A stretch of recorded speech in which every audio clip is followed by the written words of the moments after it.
Thank you very much, Madam Secretary General. It's been a long time that we had a female Secretary General, and I'm glad we have the first today.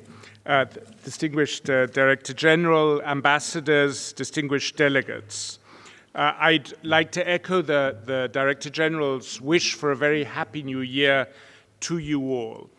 I think it's timely to ask ourselves, what will 2020 be remembered for? Now, clearly it will be remembered for gathering some of the brightest, most gifted youth from 21 countries in this Room of the Nations here in Geneva. But what else will it be remembered for? Will the world progress or will it regress? For 75 years since the birth of the United Nations, basically there's been progress, with many ups and downs, but there's been progress. We are richer than ever before. We are healthier and living longer than ever before. We are better educated than ever before. But many now pose the question whether we can still take that progress for granted. There are new and unprecedented threats. Of course, chief among them is climate change. We're on track for a 2-degree increase by 2050. That means that oceans will rise by 1 foot. That means that the billions of people who live in cities that are on the sea will be threatened and will have to be displaced. That means that whole island states may disappear.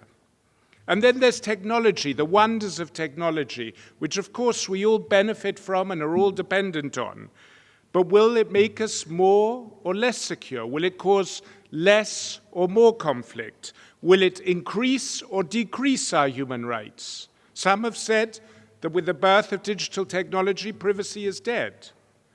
And will it create more or less inequality? And of course, inequality is the curse of our times. Over the past 10 or 20 years, global wealth has increased 80%. 80%, that's a tremendous achievement. But what has that led to?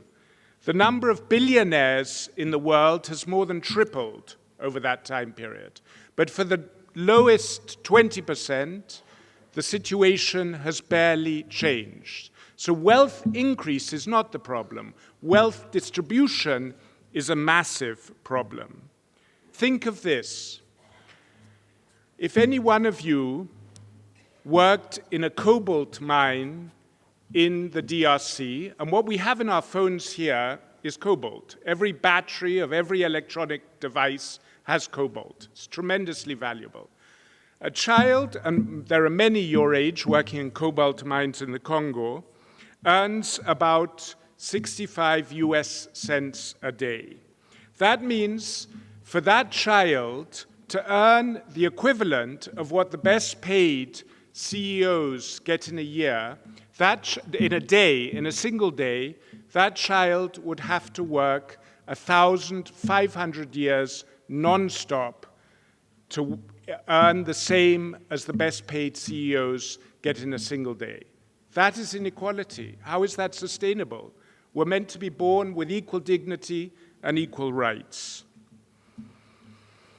Another problem, and minerals contribute to this, mineral wealth, and the DRC is plagued with conflict for that reason, is persistent conflict. Conflicts last longer than ever before.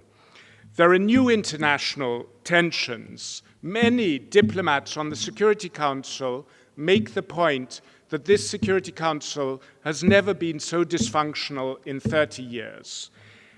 The Security Council brings together the most powerful nations on earth. It was granted by its founders massive enforcement powers. And yet, this group of the most powerful nations on earth with unprecedented legal powers has been powerless to stop 500,000 deaths in Syria. 500,000 deaths, that's the equivalent of the number of people who live in the city of Geneva and the Canton Geneva. Imagine those people no longer existed. That's the number of deaths in Syria, and the Security Council has been powerless. That's what the euphemism of rising international tensions and a resurgence of global politics means. And then there are new forms of conflict, cyber conflict, a whole new domain of conflict.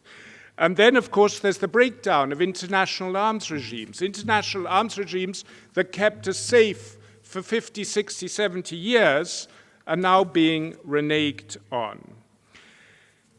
None of these challenges can be handled by any country on its own. As the Secretary General said in the film we've just seen, as the Director General also mentioned, we need international cooperation. But the great irony, the great paradox, the great danger of our times is that precisely when international cooperation is most needed, it's most flagging. We're turning our back on the remedy of our times. It's a bit like those who deny the validity of vaccines. What can save us is being ignored. And we need you, we need your voices, we need exactly what our distinguished Secretary General told us. We need you to tell us to dare to do more, to have the courage to care not just for our own parochial, narrow interests of the moment, but to care about the future of our planet, the future of future generations. But you have to remind us, because we seem to be pretty poor about thinking about that ourselves. And the truth is, we are the first generation on Earth that can solve these problems.